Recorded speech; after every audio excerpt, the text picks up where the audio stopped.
Hello again, folks, and welcome back to Let's Play I was about to say Cyberpunk. That's how much I really want to play more Cyberpunk. Shadowrun returns. I'm your Game Master Darius. Last we left off, we had dealt with the bastards that are known as the Halloweeners, and now Jake Armitage is no longer partnering with us. But we're now able to go into this lovely little establishment. Fun fact, between the episodes, I actually did look into other games within the Shadowrun series, and suddenly it hit me that there was, in fact, a Shadowrun game for the 360. I always just kind of passed that by and never thought that it had anything to do with the SNES game. So, I don't know. You might see that in the future. Not immediate future. I might see about other Cyberpunk games other than just this one. Anyways, the Seamstresses Union. Relative to the rest of the Barrens, Touristville is a neon-clothed oasis. At its heart is the Seamstresses Union, housed in an old brownstone building on the corner of Illegal and Opportunity. Bums huddle together, gangers strut the streets, and the occasional salaryman comes slumming. The Union building has been retrofitted, rebuilt, and restored so many times that it's like an aging starlet wearing too much makeup on an attempt to stay young. The wild ivy growing out of the gutters adds to this effect. As you enter, the murmur of hushed conversations washes over you. The dive bar denizens raise their heads, take your measure, then go back to back to their business. This is the kind of place where everyone knows your name, but keeps to themselves. Sounds like some real tunes in here. Hey, more karma. Quick look at what I can get, because I know that I can get more charisma in order to do some more stuff with etiquettes. Yeah, why not? Upgrade for that etiquette.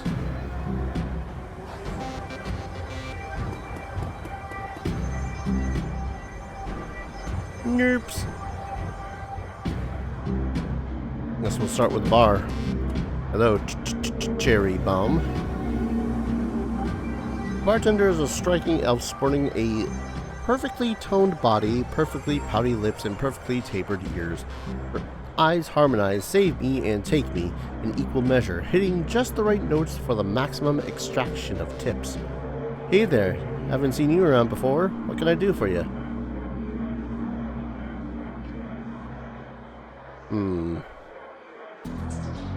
On a bar tab with Coyote's name on it. She here? She looks worried. No, I think she's away on business. Business, huh? She a shaman with a name like Coyote? She laughs. No, she shot a coyote once, thinking it was a shaman who double-crossed her. We've been calling her Coyote ever since. Her face falls. She's been missing since yesterday. Some people think the Ripper got her, but I know her. Coyote can take care of herself. She starts to turn away, then a man with a face of a survivor and the zeal of a convert tugs at her arm, hard. It's clear the two have a history. They try to keep their voices low, but the intensity of their conversation makes them easy to overhear. Cherry, you have to listen to me. You stick around here, you could end up dead or worse. The Ripper is out there and he's real. That last killing happened just down the block. Now Coyote's missing. They'll probably find her tomorrow in a dumpster without her head. Come on, Cherry Bomb, think. I think plenty, Shane. I'm getting a PH freaking D from UW in neuroprosthetics, studying under Ojamans. Now I'm paying for it? Bartending. And how am I paying for it? Bartending. Tips. There are faster ways for a Baron's girl to earn that kind of scratch, but I'm not taking them. So what do you want from me? I want what you want. A better life, a better world for everyone. A universal brotherhood can give you that. I've heard this all before. And this isn't some trick to get us back together. Things are different now. I'm different now. The Brotherhood. Cherry Bomb's pretty face is hard, armored in lipstick and low expectations. God, I love these descriptions. The Universal Brotherhood is for other people, Shane. Rich Bellevue types who can afford their membership fees and their voluntary donations. This isn't about money. It's about binding the world together in brotherhood. Come with me. Attend a discovery meeting. Get to the core of who you are. I heard Lynn Telestrian gave a talk last night called The New Family of the Sixth World. I got a family right here, Shane. They're drunks and lowlives and whores, and I choose them over any of your Brotherhood members. Now, Buzz, I gotta get back to work. Damn, girl. I like her. With body language that leaves no question that the conversation is over, Cherry Bomb turns her back on him. Sorry, got interrupted. Boyfriend find religion? Pretty eyes narrow. Something like that. You've got a look that says you're not here just for the entertainment. Are you a badge? Nope. I didn't think so. You look like a runner to me. We're trained to spot a bronze the minute they walk in here. Something I can help you with. I do have a few questions. Ask away. Tell me about the place. Some come here for booze, some for companionship. Others are looking for something they can't get anywhere else. If it's illegal or immoral and it can be bought, sold, rented, or consumed, you can probably find it here. The Union seems to attract people like you. Who was that you were talking with? Shane, old boyfriend. Used to work here, and one day he saw a billboard for the Universal Brotherhood, and that was that. Went to a meeting, made new friends, moved in with them. I was happy for him, until he started coming around trying to recruit me. I don't need that dreck. Ever heard the name Sam Waits? Watts? She nods. Sam was a regular customer and a regular pain in the ass for as long as I've been here. Talked a big game, but he was always broke. As soon as he got any money in his pocket, it went straight to his head. Chips, drugs, or booze. Coyote had a soft spot for him, though. Did you see Sam on the night he died? No, that was Coyote's shift. Who runs this place? That'd be Miss Kubota. She's in the back room. Can't miss her. Thanks for the intel. I appreciate the help. Gutter punks have to stick together. Talk to you later. Neat. Hey, big guy. That's not how Coyote does it. Hey, guy, got some extra outfits I'm trying to unload. You want first dibs? Sure. Oh, hell yeah. New clothing. Alley punk. Armor 4. Just one step above the street gainer. Grants HP plus 3. Very cool. Not many actual big armor ones, huh? Although a secured ninja outfit.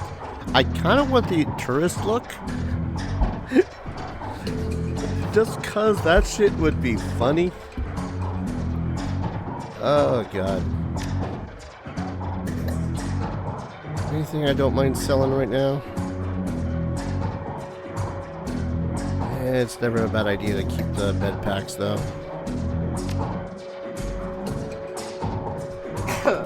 Excuse me. I really probably shouldn't have bought those donuts. Okay. Shadowrun adept. Kind of hoping for a hat. And that's what I've already got. Decker clothing, secure adept. Yeah, not much in the way of other things. I'm gonna look around first before I get to alley punk stuff.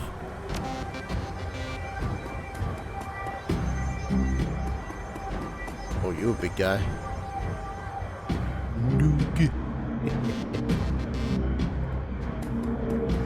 I'm not going to get over the name Nerps. The Asian woman's expression reads open for business, but her demeanor reads dealer rather than companion. She has a jack on her neck, a gun on her hip, and a chip on her shoulder. She eyes you with a sneer. Look like you could use some firepower, something simple. You got guns so smart they practically fire themselves. Looking for tech? Got some of that too, if that's the way you roll. Show me what you got. Oh ho ho. Guns, guns, guns. Oh, I got a baseball bat. AK-47 Street Sweeper shotgun.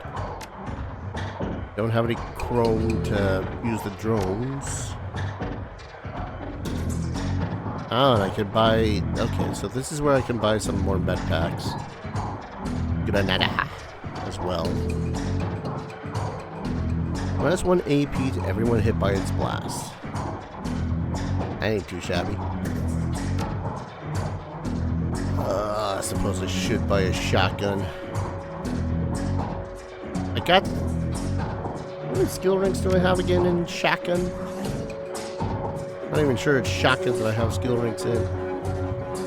Oh no, I do. 1 whole rank in shotgun.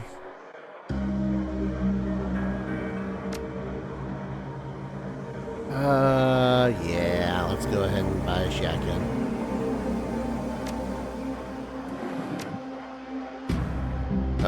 We'll move you. Thanks. Alright. I think with that out of the way, we're gonna go grab the, See, I just really don't want it to look like this. Nope, screw it. This is how we doing things. Wait, what do you mean? Pick that up. Nope. That there.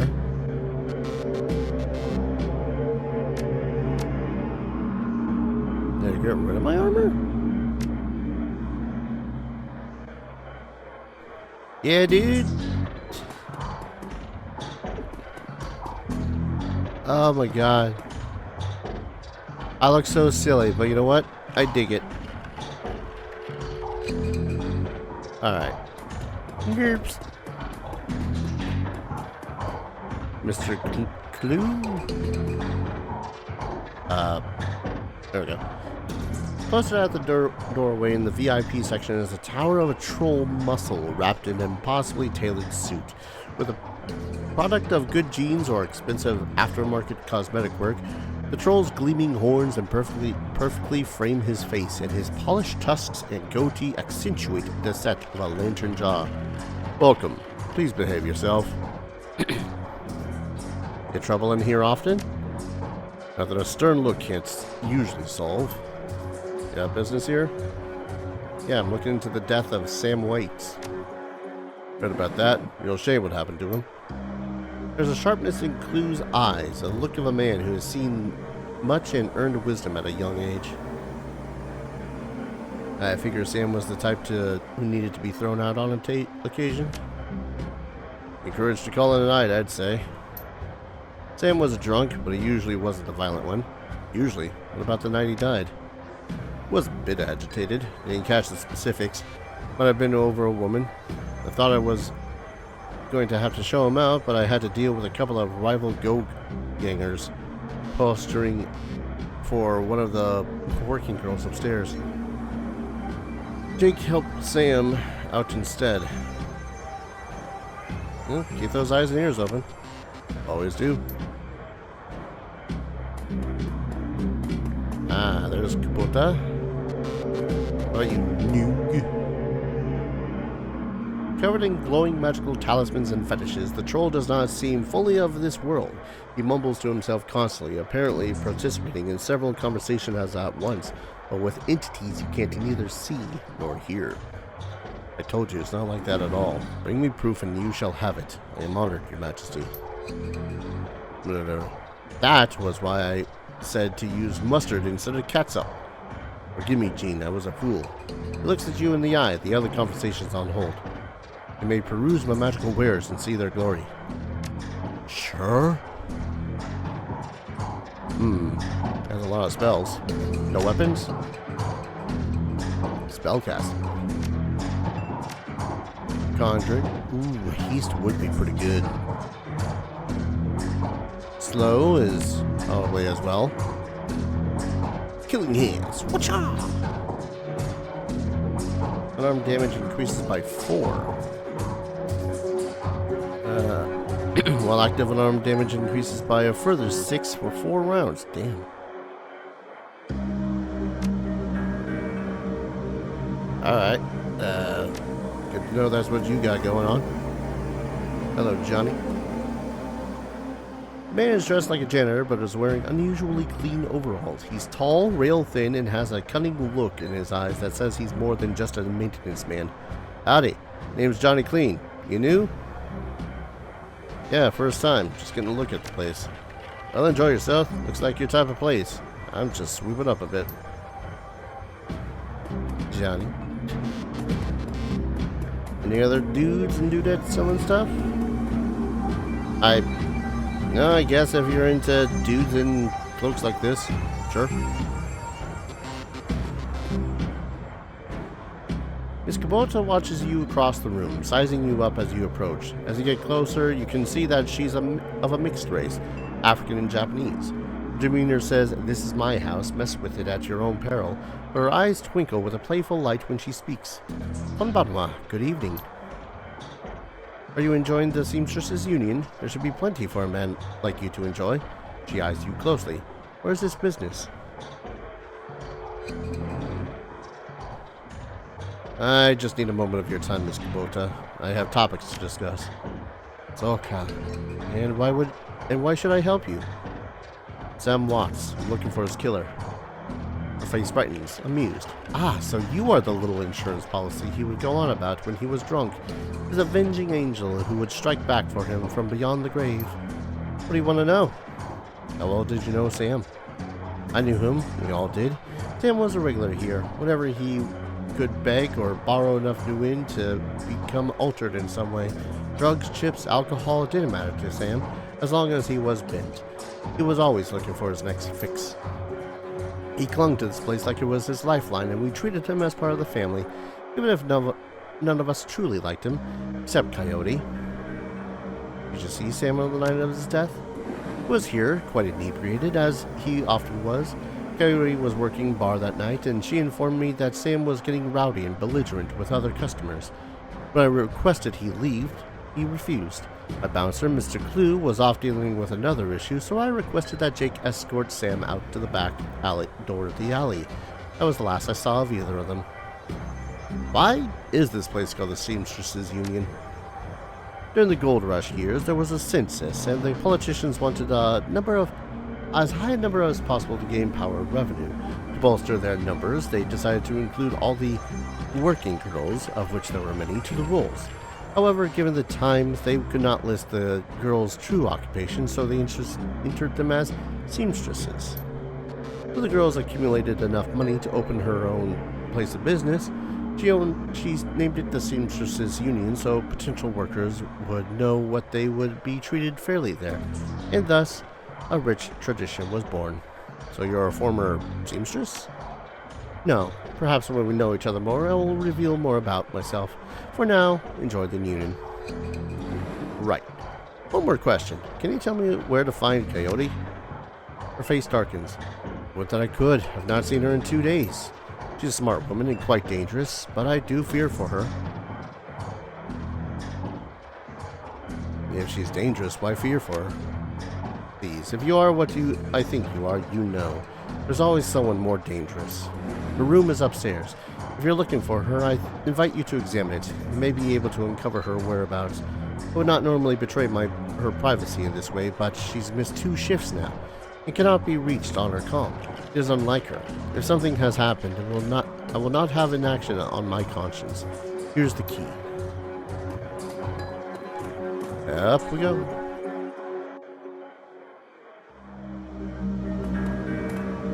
God damn, Swink looking upstairs. There's a mid-grade security panel attached to the nearby door. It is set to require a password for entry. Don't have enough decking. Yet. Maybe ever.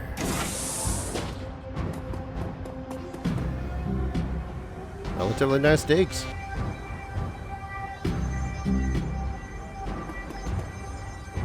I'm starting to think that this might not be her place. This one? Damn, even larger digs. Keeps her clothes and boxes on the floor. I know that feeling. Put her with action movies and cigarette butts. Frame painting of the Chicago skyline, done in stylized something. Silhouette.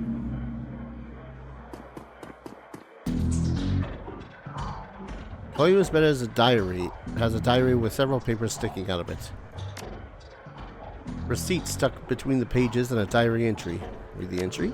The came back from my shift to find 4 of Paco's goons sleeping on our apartment floor.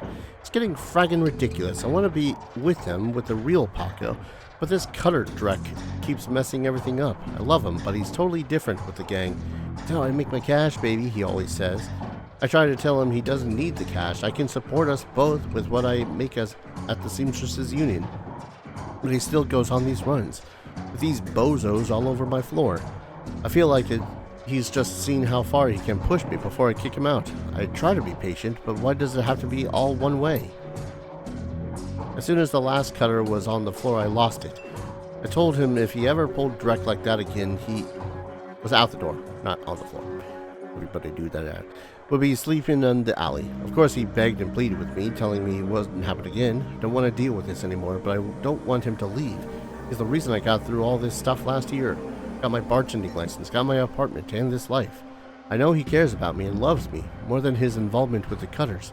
I just wish I could slice out that gang from our life together, slice out the fear that comes along with it. Receipt. A receipt for a Browning Max Power pistol from Gin Park downstairs without saying how big guns on hot women shirt. You know, respect. Second paper. Paper has a handwritten poem on it, a diary entry. Poem? Let's just say that Paco should stick to guns and motorcycles and leave the poetry to others. Sometimes it seems like Paco reads my mind or my diary. Maybe he does the latter. I shouldn't be surprised. Hi, Paco!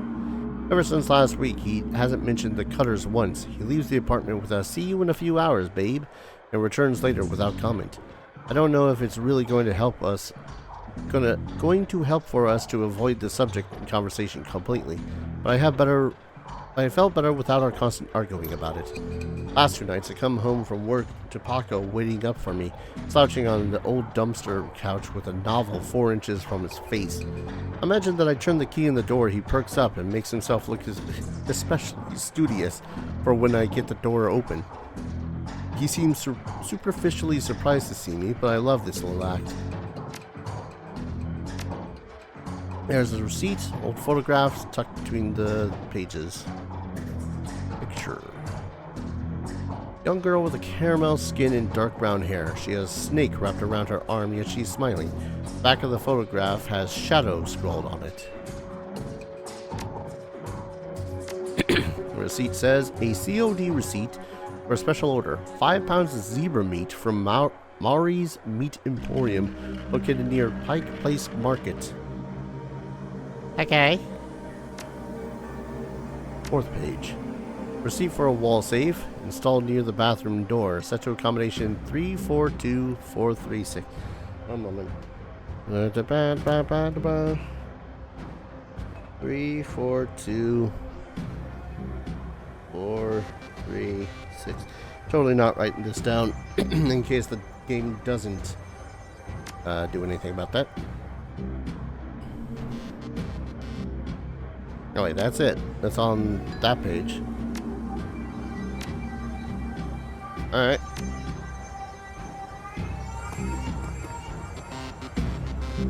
Mears hiding a small safe. Okay. Safe beats cheerfully in response, and the door comes open. Frag grenade.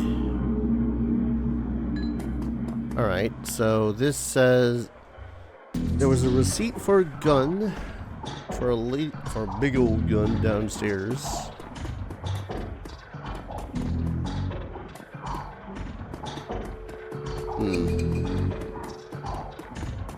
I really kind of want to get the checking skill to deal with this. I don't know how much I actually... I don't know. Infiltration. Did you know Paco Kubota? He was a ganger, a member of the Cutters. He was a good kid in a nasty line of work. Warned Coyote against being too attached to that type. They don't live long. Have you heard of Maury's Meat Emporium? Face twists in disgust. No, I'm a vegetarian.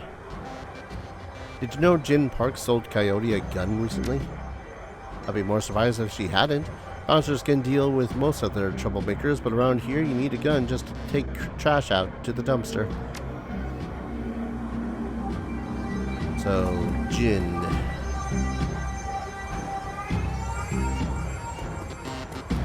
Whose was that? Ah, Jin. Need some hardware? You sell a Browning Max Power to Coyote the bartender? Hey guy, I'm discreet. I don't talk about what my clients or what they buy. Bad for biz. However, I'm sure she would recommend me if she was a customer, which I'm not saying she is.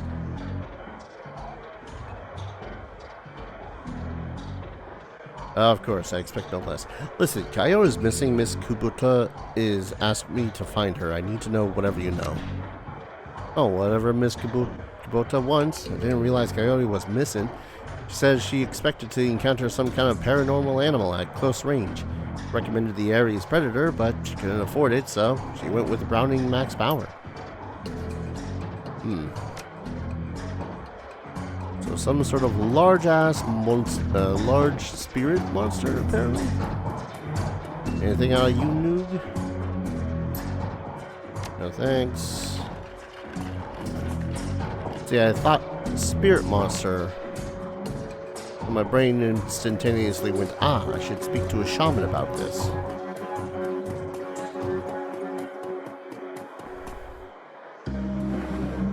Extra outfits, no.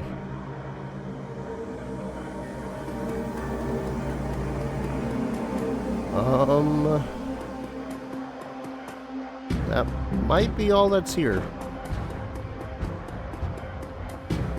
Nerps. Okay, let's get out of here. Who knows, maybe I'll find something else out there on the road. Okay, was this the way out? How did I enter this place? Is it here?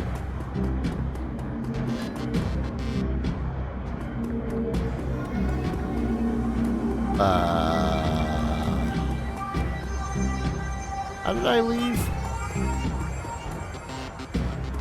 How did I stay? How did I go?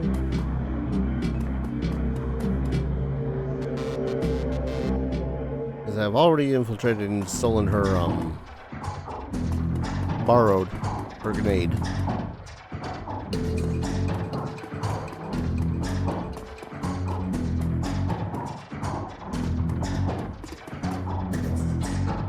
Clothes and boxes.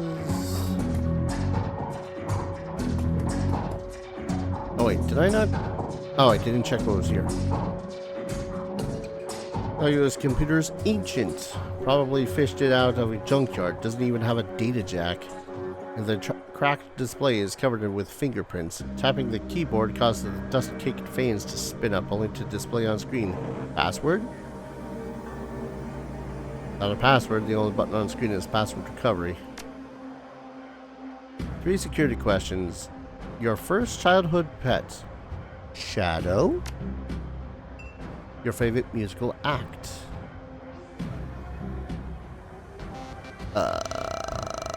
Was that on there? Wait, no. Shit. Back to her diary. Read. Mistresses. Bartending. Favorite musical act.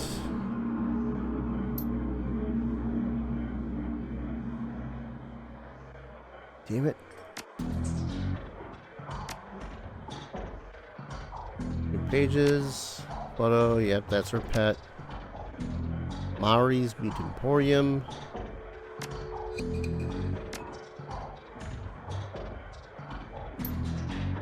Safe. Chicago Skylines, stylized. Cigarette butts. Huh. How do I figure out this one?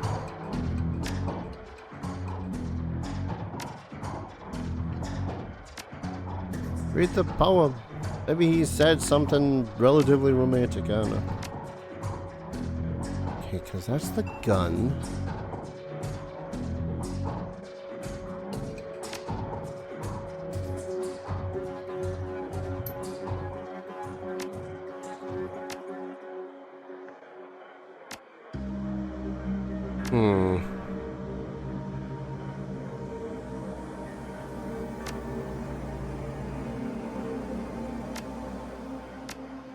Someone has to know downstairs.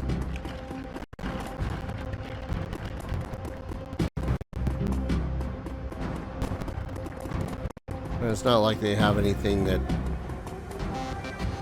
easily shows what it is that she liked as a musical performance. Okay, what was the question again? Password recovery. Shadow. Favorite musical act? I don't think it'd be Maria Mercurial. I mean, that'd be, you know, solid callback to the SNES game, that's for sure.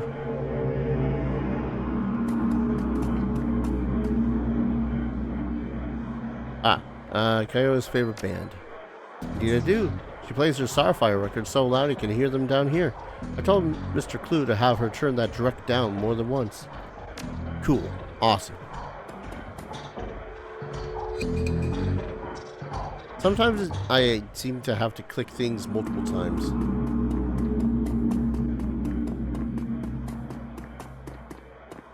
Nice.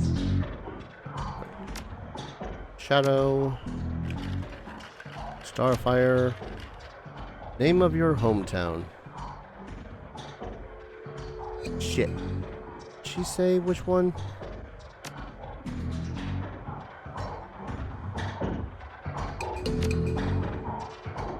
Home. No better without constant. Dumpster.